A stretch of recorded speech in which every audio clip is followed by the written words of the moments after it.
10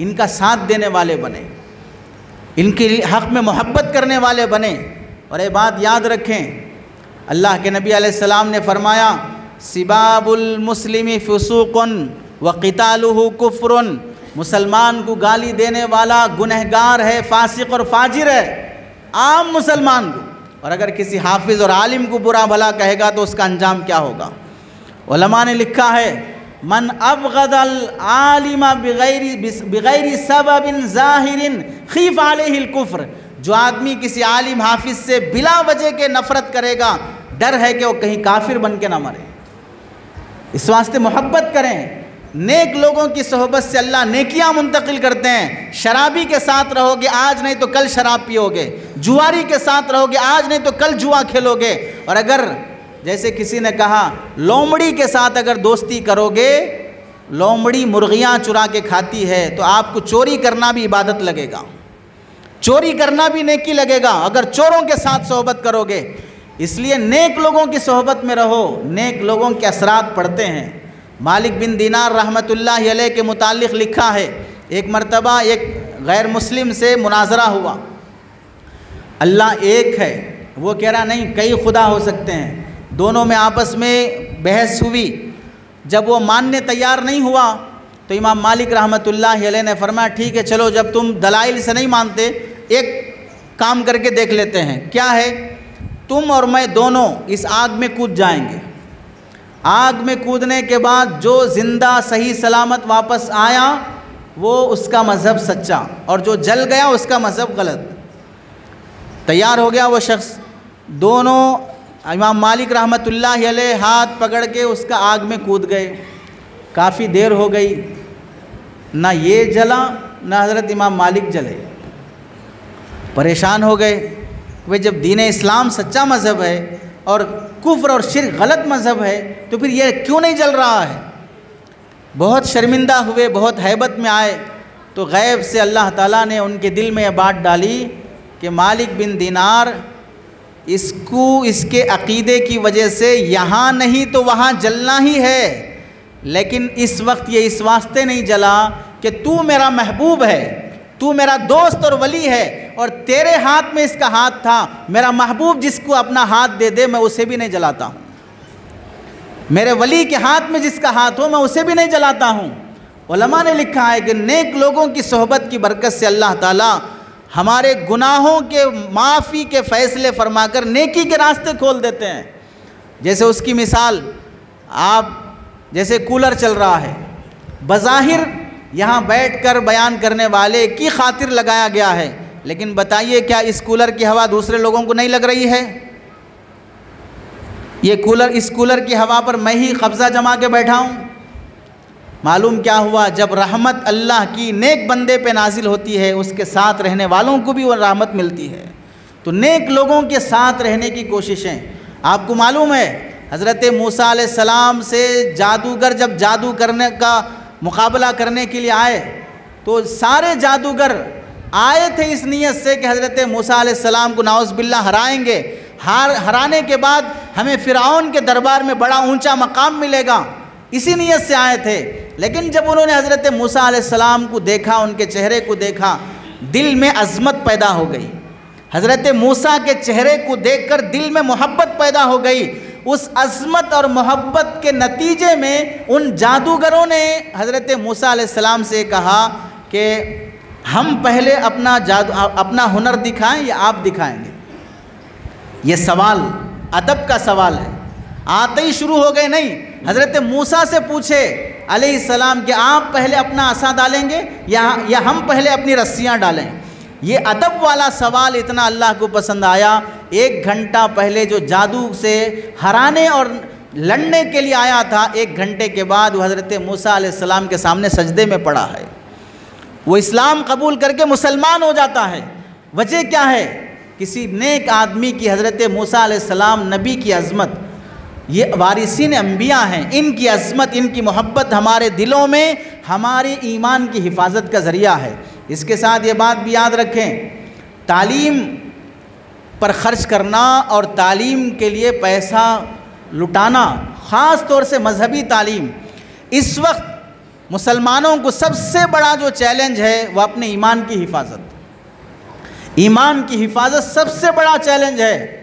اسی وجہ سے لارڈ میکالے نے جب یہاں پر کالج کھولنے کے بعد برطانیہ کے بڑے پروگرام میں تبصرہ کرتے ہوئے اس نے کہا تھا، ہم ہندوستان میں ایسے ایجوکیشن اور تعلیمی ادارے قائم کر کے آئے ہیں کہ ہندوستانی لوگ اگر وہ سلیبس پڑھیں گے، جسم کے لحاظ سے وہ ہندوستانی رہیں گے، لیکن فکر اور دماغ کے لحاظ سے وہ انگریز اور عیسائی بن جائیں گے۔ یہ لارڈ میکالے کا تبصرہ ہے۔ اس موقع پر علماء نے فکر کر کے مدارس اور مکاتب ہر گاؤں میں، ہر مسجد میں قائم کیا، اور علماء نے بھی اس وقت یہ چیلنج کیا، ہم جو مدارس قائم کر رہے ہیں، مکاتب قائم کر رہے ہیں، ہم یہ چاہتے ہیں کہ یہ ہماری نسل جسم کے لحاظ سے ہندوستانی رہے اور دل و دماغ کے لحاظ سے یہ مکی اور مدنی اور حجازی بن جائے، رسول اللہ کی بن جائے، یہ پیغمبر صلی اللہ علیہ وسلم کی فکر اور اس کی سوچ والی بن جائے۔ جسم ہندوستانی ہے، سوچ مدنی اور مکی ہے۔ اس خاطر مکاتب اور مدارس قائم کیے گئے، اور آپ دیکھیں اللہ تعالیٰ اس نیک کام کے لیے ہر بندے کو قبول نہیں کرتے، جس کو اللہ چاہتے ہیں اسی کو قبول کرتے ہیں کہ اس کا پیسہ مدارس پہ خرچ ہو، اس کا پیسہ دین کی حفاظت میں خرچ ہو۔ چنانچہ آپ دیکھیں ہم 2-4 روپے خرچ کر کے سمجھ جاتے ہیں کہ بہت خرچ کر لیا، اللہ کے بندے کیسے کیسے دین کی قربانیاں دینے والے ہیں۔ ایک آخری بات سن لیں، کویت کے ایک بڑے مالدار کا بیٹا جوان ہونے کے بعد جوانی کی جو خواہشات ہیں، جوانی کی جو عیاشیاں ہیں، ان میں زندگی برباد کرنے کے بجائے اس کے دل میں خیال آیا کہ میں دین کی خدمت کروں۔ چنانچہ اس شخص نے، جس کا نام ہے عبد الرحمن السمیت، وہ شخص اپنے باپ کی پراپرٹی لے کر باپ کی رضامندی اور خوشی سے عیاشی کرنے کے بجائے کویت سے افریقہ کا سفر کرتا ہے۔ افریقہ آنے کے بعد غریب گاؤں اور دیہات اور شہروں میں جا کر وہاں دین کی محنت کرتے کرتے 29 ایئرس 29 سال وہ دین کی خدمت کرتے ہوئے اللہ نے اس سے کتنا بڑا کام لیا۔ آج آپ گوگل میں بھی سرچ کر لیں، عبد الرحمن السمیت کے نام سے ان کے بارے میں لکھا ہے۔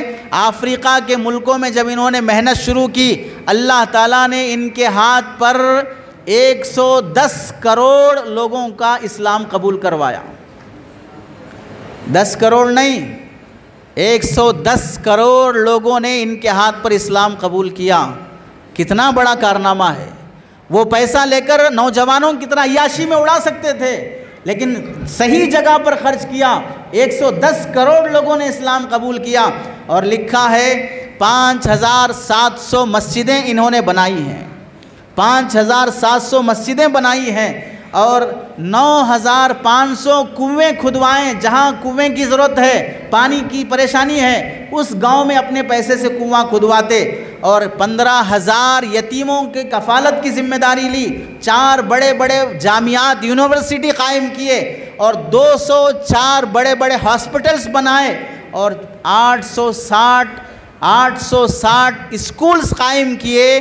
ایک بندے سے اللہ نے کتنا بڑا کام لیا ہے۔ ان کے بارے میں لکھا ہے، جب یہ افریقہ کے کسی غریب علاقے میں پہنچے، ایک عورت آئی ان کے پاس اور اپنے بچے کے متعلق بہت پریشان ہو کر کہنے لگی کہ میرے بچے کے بارے میں سارے ڈاکٹروں نے جواب دے دیا ہے کہ اب یہ زندہ نہیں رہ سکتا، اب اس پر علاج کرنا بھی بیکار ہے۔ ماں بار بار منت سماجت کرنے لگی کہ آپ اپنے 15000 یتیموں کی آپ کفالت لیے ہیں، میرے ایک بچے کو بھی آپ کفالت لے لیں، اس کے علاج کی اور اس کے خرچے کی ذمہ داری لے لیں۔ تو انہوں نے اپنے کام کرنے والے آدمی کو بلایا اور پوچھا کہ اس بچے کا اگر ہم علاج کرتے ہیں تو کتنا خرچ ہوگا؟ آپ غور کریں، وہ پیے کہنے لگا اگر ہم روزانہ ایک پیپسی پئیں گے، روزانہ ایک پیپسی پر جو خرچ ہوتا ہے وہی خرچ اس بچے پہ آئے گا۔ ایک پیپسی کا خرچ کتنا ہوگا؟ روزانہ 20 روپے، 50 روپے زیادہ سے زیادہ، روزانہ 50 روپے کا خرچ ہوگا، اور کب یہ بچہ صحیح ہوگا وہ نہیں بول سکتے، لیکن خرچ روزانہ ایک پیپسی کا ہوگا۔ تو عبد الرحمن السمیت رحمۃ اللہ علیہ نے کہا ٹھیک ہے اس بچے کو اپنی کفالت میں لے لو۔ بچے کا خرچ علاج شروع ہوا۔ 12 سال گزرنے کے بعد عبد الرحمن السمید خود کہتے ہیں میں اپنی کیبن میں بیٹھا تھا، آفس میں بیٹھا تھا، ایک عورت ایک جوان بچے کو لے کر کھڑی ہے اور ہاتھ سے اشارہ کر رہی ہے۔ میں نے اپنے دربان سے کہا کہ اس کو بلا کے اندر لاؤ۔ جب وہ عورت آئی اپنے بچے کے ساتھ تو کہنے لگی یہ بچہ میں آپ کو ہدیہ کر رہی ہوں، یہ بچہ میرا میں آپ کو ہدیہ کر رہی ہوں، اس بچے کو آپ اپنا دائی بنا لیں، اپنے ساتھ خدمت دین کے لیے رکھ لیں، یہ بچہ آپ کے لیے میری طرف سے گفٹ ہے، اور یہ بچہ الحمدللہ حافظ قرآن ہو گیا ہے، یہ بچہ حافظ قرآن ہے۔ تو یہ تھوڑی دیر کے لیے سوچنے لگے کہ آپ کون ہیں، میں آپ کا تعارف نہیں جانتا ہوں، آپ کو میں نہیں جانتا ہوں۔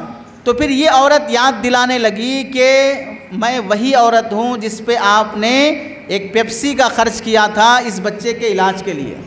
آج وہ بچہ جس پر ایک پیپسی کا خرچ آتا ہے وہ حافظ قرآن بن گیا ہے، اور آپ کے ساتھ جہاں افریقہ کے علاقوں میں آپ غیر مسلموں میں کام کرتے ہیں، میں اپنے بچے کو آپ کے ساتھ حوالے کرتی ہوں، آپ اسے اپنی خدمت میں رکھ لیجئے، اس سے دین کا کام لیجئے۔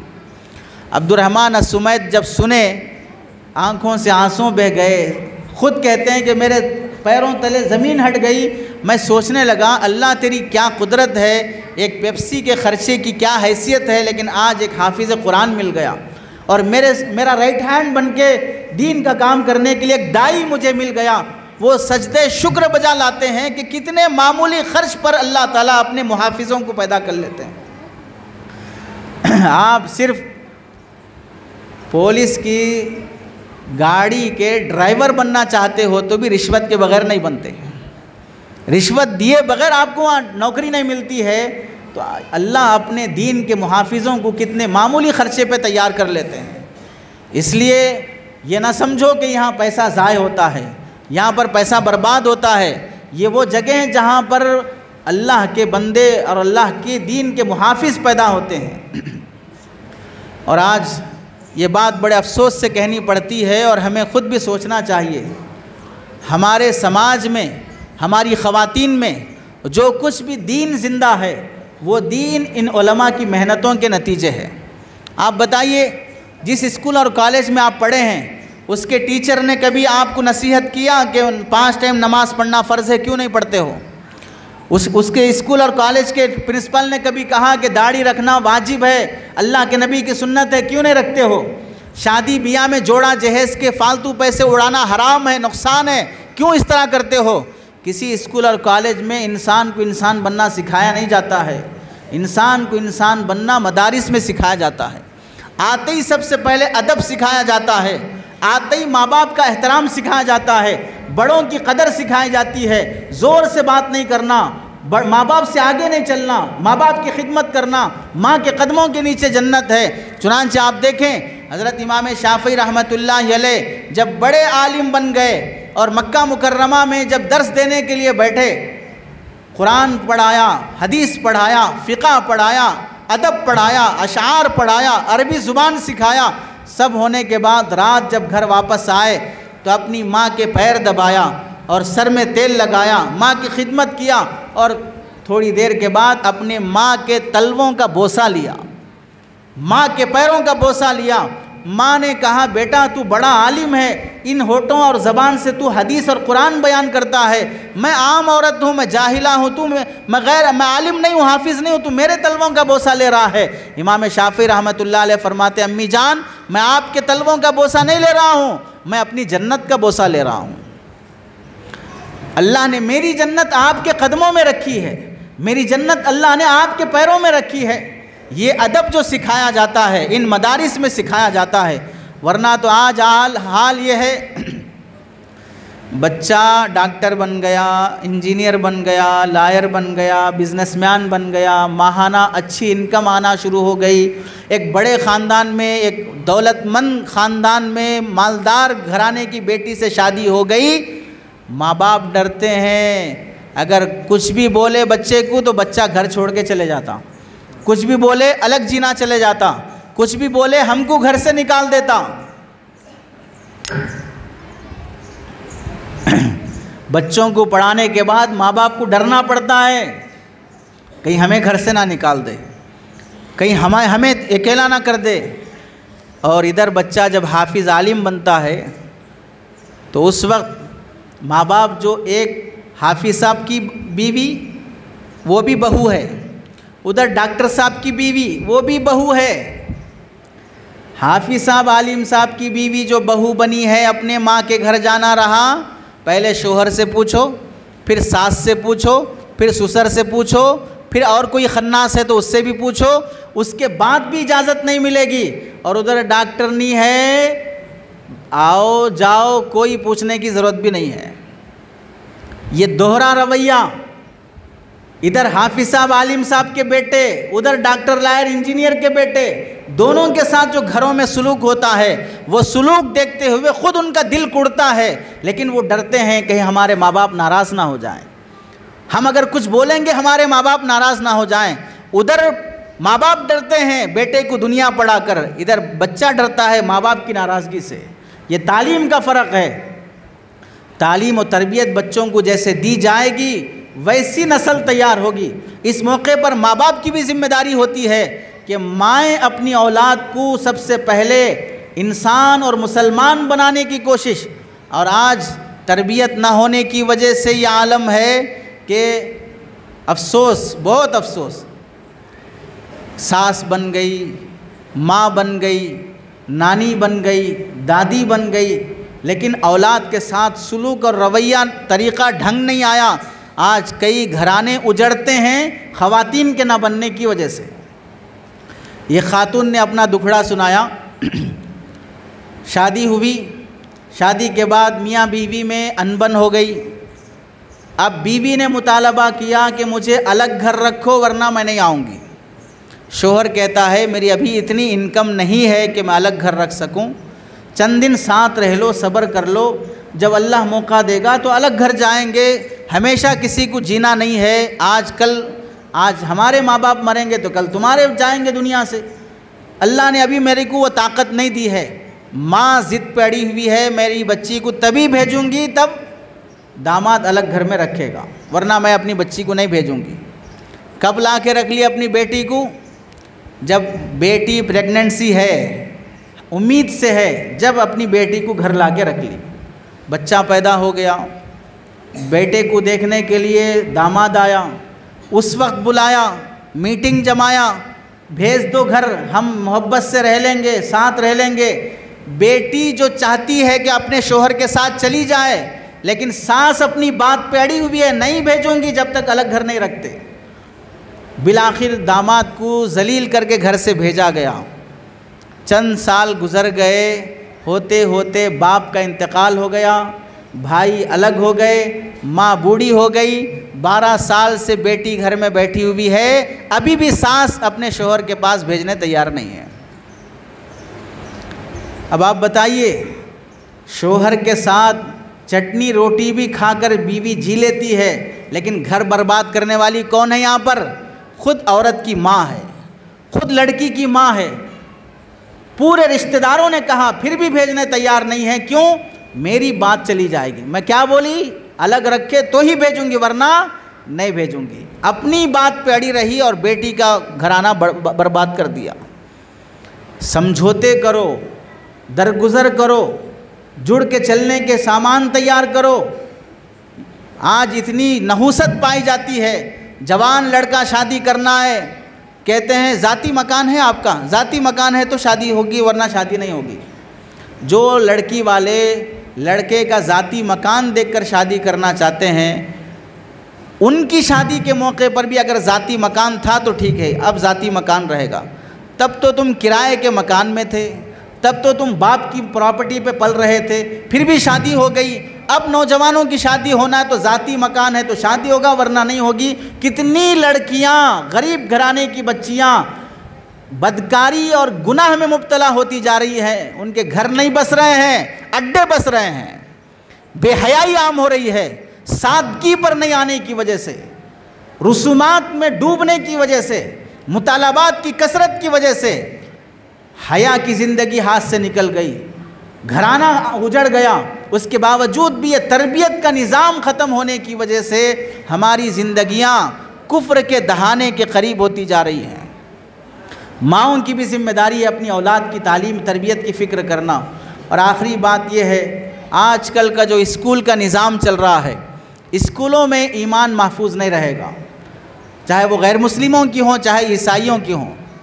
نیو ایجوکیشن پالیسی جو پاس ہوئی یا ہوگی، اس کی وجہ سے جو سلیبس اسکولوں میں آئے گا، اس کی وجہ سے ہماری مسلمان قوم، ہمارے مسلمان بچے مسلمان نہیں رہ سکتے۔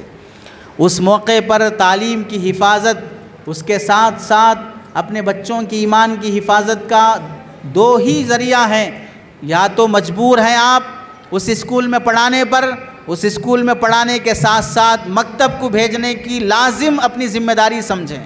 بچہ عیسائی کے اسکول میں پڑھا، لیکن مکتب میں آ کر اس بچے کو پڑھنا ضروری ہے، تب جا کر اس بچے کا ایمان محفوظ ہوگا۔ ورنہ پھر آپ یہ کوشش کریں، جیسے ہمارے پیسے فنکشن ہالوں پہ لگتے ہیں، وینچروں پہ لگتے ہیں، بلڈنگیں بنانے پہ لگتے ہیں، آپ سوچ سمجھ کر اپنی نسل کے لیے، اپنے گاؤں بستی کے لیے ایک اسکول اور ایک مدرسہ، جو ان علماء نے فکر کی ہے کہ مدرسہ بھی رہے اور اسکول بھی ساتھ میں پڑھے، اس کی ہم تعاون کریں، مدد کریں، تاکہ ہماری بستی میں ایک ایسا بہترین اسکول اور مدرسہ قائم ہو جائے جہاں ہمارے بچوں کو حافظ اور عالم بھی بنایا جائے، وہاں 10th اور ڈاکٹر، لائر، انجینئر کی تعلیم بھی دی جائے۔ یہ ہم اپنے پیسوں کو وینچروں پر، فنکشن ہالوں پر لگانے سے زیادہ نسل کی تعلیم اور تربیت پہ لگانے کے لیے ہاتھ پیر بننے کی کوشش کریں۔ اس کے بغیر ہماری نسل محفوظ نہیں رہ سکتی، اس کے بغیر ہمارے بچوں کا ایمان محفوظ نہیں رہ سکتا۔ اللہ سے دعا ہے کہ اللہ تعالیٰ عمل کی توفیق نصیب فرمائے۔ آمین۔ وآخر دعوانا ان الحمد للہ رب العالمین۔